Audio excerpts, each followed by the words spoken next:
إن الله وملائكته يصلون على النبي يا أيها الذين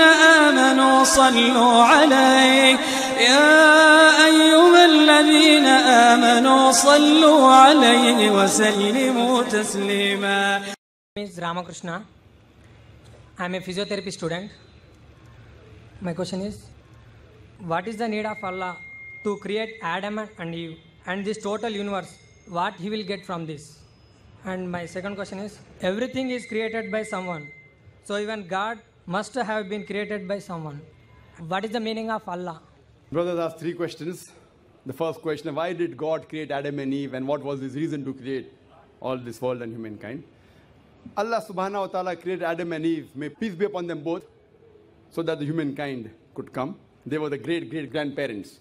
Allah says in Surah Hujurat, chapter number 49, verse number 13, Ya ayyuhan nasu inna khalaqnakum min zakrin wa unsa wa ja'alnakum shu'uban wa qaba'ila lita'arafu.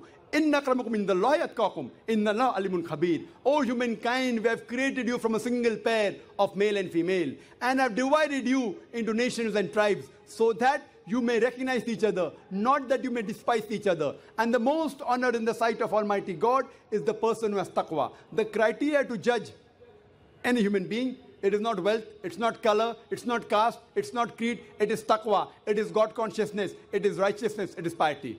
So Adam and Eve, peace be upon them both, they were our great-great-grandparents, of yours also and of mine also, all humankind. Therefore, I call you a brother. We are brothers in humanity. Allah says, Ya ayyuhan nas, O humankind. And Allah says in Surah Isra, chapter number 17, verse number 70, وَلَقَدْ كَرَّمْنَا بَنِي آدَمَ. Almighty God has honored all the children of Adam. Whether they are born in India, USA, UK, born in a Hindu family, or a Muslim family, or a Christian family, Allah says He has honored all the Bani Adam. If you are a human being, Allah has honored you. Whether your name is Zakir, Abdullah, Ramu, Shankar, if you are born as a human being, Allah has honored you. Now coming to the question, why has Almighty God created the human beings? Allah has created the human beings because Allah says this is one of His best creation. All the other creations of Allah subhanahu wa ta'ala, they obey Him. We have the angels. Whatever Almighty God says, the angels obey Him directly. They have no free will. The human being is the creation of Allah subhanahu wa ta'ala, which has a free will. We can either obey Him or disobey Him. So Allah has created such a creation. We are one of His best creation, in the best of forms. But we have a choice of either obeying God or disobeying God. If we obey God, we will go to Jannah, we will go to Swarg, we will go to heaven. If we disobey Him, we will go to hell. We will go to Nark. So, this is a test for the hereafter. Allah says in Surah Mulk, chapter number 67, verse number 2, Allazi khalaqal mauta wal hayata. It is Allah who has created death and life to test which of you is good in deeds. So, this life is a test for the hereafter. So, Allah has created the human beings, and Allah says in Surah Dhariyat, chapter number 51, verse number 56, وَمَا خَلَقْتُ الْجِنَّ وَالْإِنسَ إِلَّا لِيَعْبُدُونَ. That we have created the jinn and the men not but to worship Him. So we are supposed to worship, obey the commandment of Allah subhanahu wa ta'ala. So this is a different creation of Allah subhanahu wa ta'ala, which has the free will of even going against Allah subhanahu wa ta'ala or obeying Him. All the other things, the stars, the trees, the mountains, the Quran says they do sajda to Allah subhanahu wa ta'ala, they prostrate to Him, they obey Him. We have a free will. Now when Allah has given a free will, with the free will if we obey Him, we become higher than the angels. With the free will if we disobey Him, we become the partners of the devil. So He's created us for the test for the hereafter. Coming to your second question. Everything has a creator. Who created? God. If anyone says everything has a creator, it is a wrong statement. Every created thing has a creator. The definition of God is He is uncreated. The moment you say who created God, He's not God. The definition of God is He is uncreated. Suppose a person comes and asks you that, brother, my friend John, he was admitted in the hospital. He gave birth to a child. Can you guess, was it a girl or a boy? Can you guess? Try it out. Guess. Can't guess. Why? Can you on the microphone? Can you guess, was it a girl or a boy? Huh? See, brother John, He was admitted in the hospital. He gave birth to a child. Was it a girl or a boy? Can you guess? A 50% chance? Girl or boy? People are laughing. Why? Can you guess? Can't guess. Why? Even if you guess, can you get the answer right? Achha, can you guess? I'll give you two chances. Was it a girl or a boy? Try it out. Girl. Brother, can a man give birth to a child? There you made a mistake. Same way you made a mistake by asking who created God.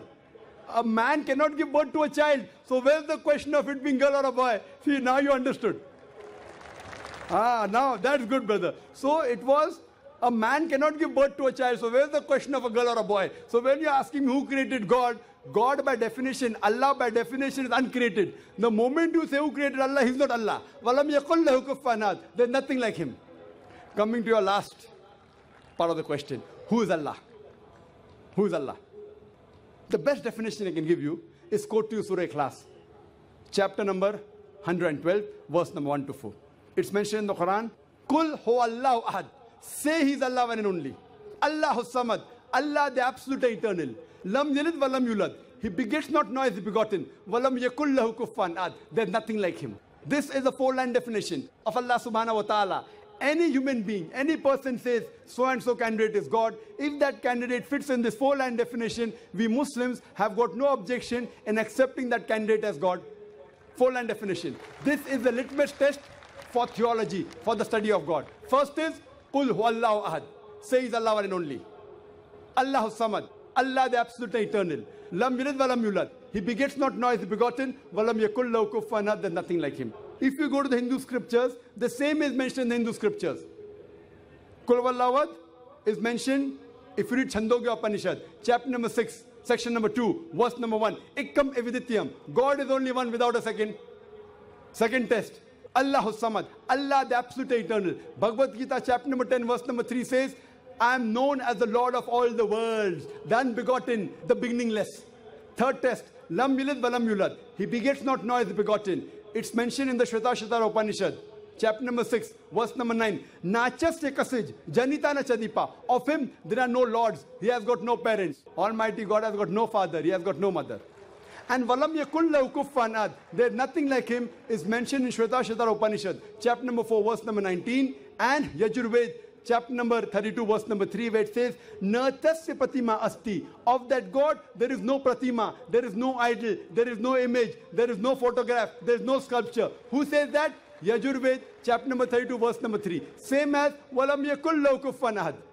So any person saying so and so candidate is God, if that candidate fits in this four-line definition, we Muslims have got no objection in accepting that candidate as God.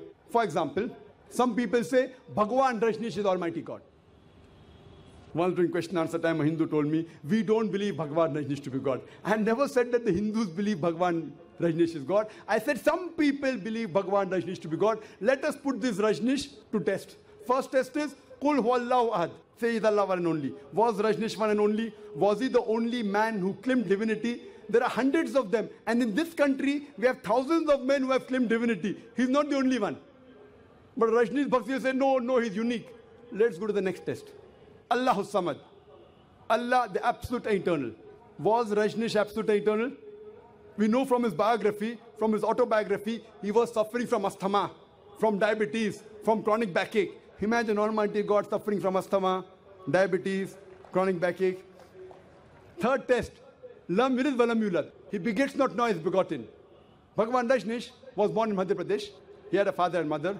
In 1981, he goes to America, USA, and he takes thousands of Americans for a ride. In the state of Oregon, he starts his center and calls it as Rajneeshpuram, his village. Later on, the American government arrests him and put him behind bar. Rajneesh says, the American government slow poisoned me. Imagine Almighty God being slow poisoned. In 1985, the American government kicked him out of the country. He comes back to India in the same city, Pune, and he goes back to his center, which is now called as Osho Commune. And if you go to the Samadhi of Rajneesh, it is mentioned there on the Samadhi Bhagwan Rajneesh, Osho, never born, never died, but visited the earth from the 11th of December 1931 to the 19th of January 1990.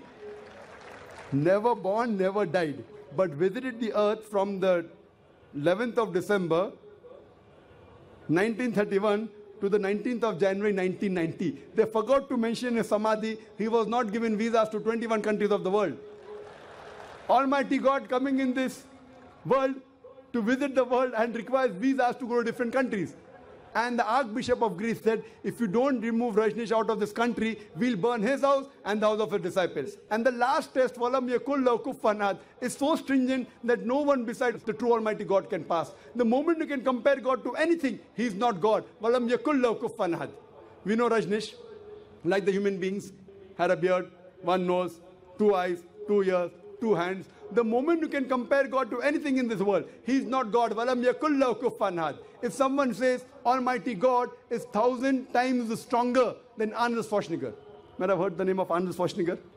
Have you heard Arnold Schwarzenegger? The person who got the title Mr. World, Mr. Universe. The strongest man in the world, the strongest man in the universe. The moment you can compare God to anyone, whether it be Arnold Schwarzenegger, whether it be Dara Singh, whether it be King Kong, whether it be 1,000 times or 1,000,000 times. The moment you can compare God to anything in this world, he is not God. Walam yakul lahu kufuwan ahad. There is nothing like him. So this is a 4-line definition of Allah subhanahu wa ta'ala given in the Quran. Whichever God you are worshipping, brother, put that God to the test of Surah Ikhlas. If that God passes, that is the true God. Otherwise, it's a fake God.